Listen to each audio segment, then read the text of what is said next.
visto de nômada digital já é uma realidade super concretizada aqui na Espanha. A gente já falou dele em outro vídeo aqui no YouTube, mas só lembrando, os requisitos para você obter esse visto ou autorização de residência, basicamente são: primeira coisa, você tem que ter um contrato, seja um contrato de serviços profissionais ou um contrato de emprego com uma empresa que não está localizada na Espanha. Tem que ter aí esse faturamento mínimo, que aqui na Espanha correspondem a 2 salários mínimos interprofissionais à mensalidade ou anualidade, tá? Tem que ter também uma ligação com a Seguridade Social, seja em relação ao seu país de origem, seja em relação aqui à Espanha.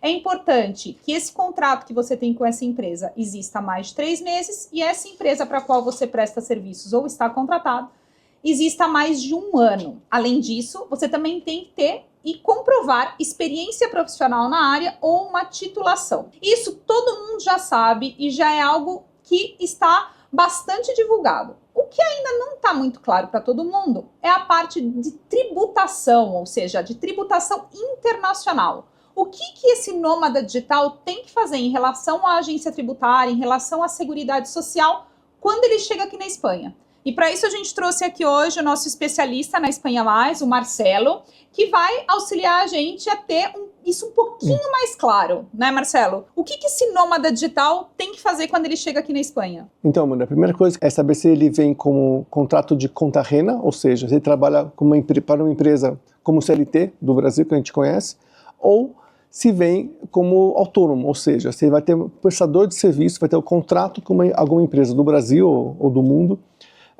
e aqui vai trabalhar como autônomo. Isso muda bastante a tributação. E muda, na verdade, não somente a tributação, né? Porque o pessoal do Brasil já sabe. Quando eles vêm do Brasil, como o Brasil tem um tratado de previdência social com a Espanha, eles podem ficar aqui na Espanha, residir aqui na Espanha e a empresa deles do Brasil pagar a parte da Seguridade Social lá no Brasil. Mas isso não acontece com o autônomo, né? Não, não acontece. Quando ele vem como autônomo para cá, o que acontece? Ele tem que se inscrever como autônomo aqui na Espanha. Tá? Para se inscrever como autônomo na Espanha, são várias fases.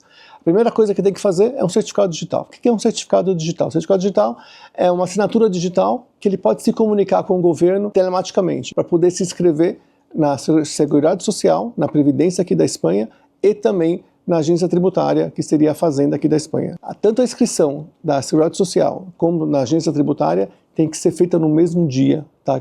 As duas coisas têm que estar relacionadas para o governo. Você não pode fazer somente uma e depois fazer outra, não. As duas têm que ser no mesmo dia. Tá? Quando a gente se inscreve na Seguridade Social, tem que pagar uma cota mensal da Seguridade Social. Então, no primeiro ano tem um desconto bastante grande e a cota é por volta de 87 euros. Mas a partir do segundo ano vai depender do seu faturamento. Vai começar mais ou menos por volta de 300 euros. Então a gente tem que ver bem quais são os custos para ter esse visado de nômade digital. Aí, uma vez que você se dá de alta como autônomo aqui na Espanha, você passa a ter responsabilidades fiscais, correto, Marcelo? Correto. Trimestrais com a agência tributária. E o que é isso, mais ou menos? Exatamente, Amanda. O que acontece? A partir do momento que você está de alta como autônoma, você tem que fazer a declaração trimestral de todos os seus rendimentos que você teve nesse período. Cada 3 meses, basicamente são trimestre fechado, né? Primeiro trimestre, segundo trimestre, terceiro trimestre, quarto trimestre, a gente tem que declarar tudo que recebeu para a agência tributária. Tá? Então, por exemplo, você recebeu 3 mil euros por mês, tem que declarar à agência tributária que recebeu 9 mil euros. Você pode fazer alguns descontos desses 9 mil euros para declarar o imposto. Por exemplo, a Seguridade Social que você paga, você pode descontar. Outras despesas completamente ligadas ao seu trabalho, também você pode descontar. Então, vamos supor que você tem 1.000 euros de despesas. Você tem 9 mil euros de ingressos, de receitas e 1.000 euros de despesas. Desses 8 mil euros, você tem que antecipar pelo menos 20% de imposto para a Seguridade Social. Ou seja, desses 8 mil euros, teria que pagar 1.600 euros de imposto, no mínimo, para a Seguridade Social. Além do imposto de renda, tem outras obrigações tributárias que têm que ser declaradas trimestralmente. Tem o modelo de IVA, mesmo que você não tenha operações que levam IVA, tem o modelo de operações intracomunitárias, e nessa declaração você vai descontar o valor que você pagou trimestralmente de imposto de renda. Então, muitas vezes pode ser que você tenha até uma devolução desse valor, dos 20% que você pagou trimestralmente, outras vezes você tem que pagar alguma coisa a mais. Bom, gente, como vocês viram aqui, a questão do autônomo é completamente separada da pessoa física, tá? São declarações diferentes e que você deve fazer dentro dos momentos correspondentes. Existe uma dúvida, Marcelo, que você sabe que é uma dúvida, acho que de quase todos os nossos clientes que são nômadas por conta própria aqui na Espanha, é que aquelas pessoas que têm uma MEI no Brasil, uma pessoa jurídica que existe exclusivamente por questões fiscais para receber esses valores desses contratos de prestação de serviços, né? Essas pessoas sempre ficam na dúvida, porque no Brasil elas retiram esses valores para elas, pessoas físicas, na condição de distribuição de lucros, e isso não é tributado no Brasil. E elas ficam na dúvida, por que eu tenho que tributar isso aqui na Espanha? Qual a forma de tributação disso? Conta um pouquinho pra gente. O Brasil tem um convênio firmado com a Espanha para evitar a dupla tributação entre os dois países, tá? Nesse acordo tem uma coisa específica que fala sobre os dividendos recebidos no Brasil, tá? O acordo fala o seguinte, que se o Brasil tem uma política de dividendos, a Espanha vai isentar a tributação de imposto aqui. Isso já foi um motivo de algum debate, porque o Brasil tem uma política, só que a taxa é zero. Então a Espanha, a agência tributária aqui da Espanha já veio para cá falar, escuta, se o Brasil não cobra, eu posso cobrar então. Daí isso já foi para o Tribunal de Catalunha, que deu razão ao cliente brasileiro, ao cidadão brasileiro, falando o seguinte, não, o acordo fala que é isento, então é isento. Então é uma bela notícia isso para os brasileiros. O que acontece? Então, sempre que você recebe dividendos do Brasil, você pode trazer aqui para a Espanha sem problema nenhum, mas você tem que declarar no seu imposto de renda. É fundamental isso, você tem que declarar. Por quê? O dividendo é isento, mas ele soma na sua renda mundial. Então, o que acontece? Por exemplo, você tem 10 mil euros de aplicação financeira, de rendimentos de aplicação financeira, e tem mais, esses 10 mil euros tributa, por exemplo, um número qualquer aqui, a 20%, e tem mais 20 mil euros de dividendos, que não vão ser tributados aqui, mas vão ser somados nesses 10 mil euros de aplicação financeira, ou seja, você tem 30 mil euros de rendimento. Esses 30 mil euros de rendimentos vai ser uma alíquota de imposto de renda um pouquinho maior, de 21%, por exemplo. Então, esses 10 mil euros aqui vai tributar a 21%, não a 20%. Tá? Ele vai aumentar um pouco a tributação dos outros rendimentos que você tem, mas os dividendos em si não tributam.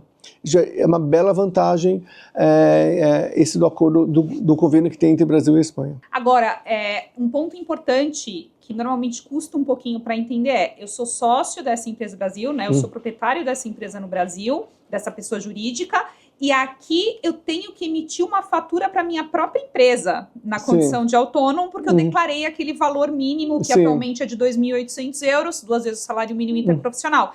E dessa fatura eu tenho sim que pagar imposto aqui na Espanha, né? Exatamente. Então, o que você fatura aqui na Espanha para a sua empresa no Brasil, sim, você vai ter que pagar os 20% de antecipação de imposto de renda.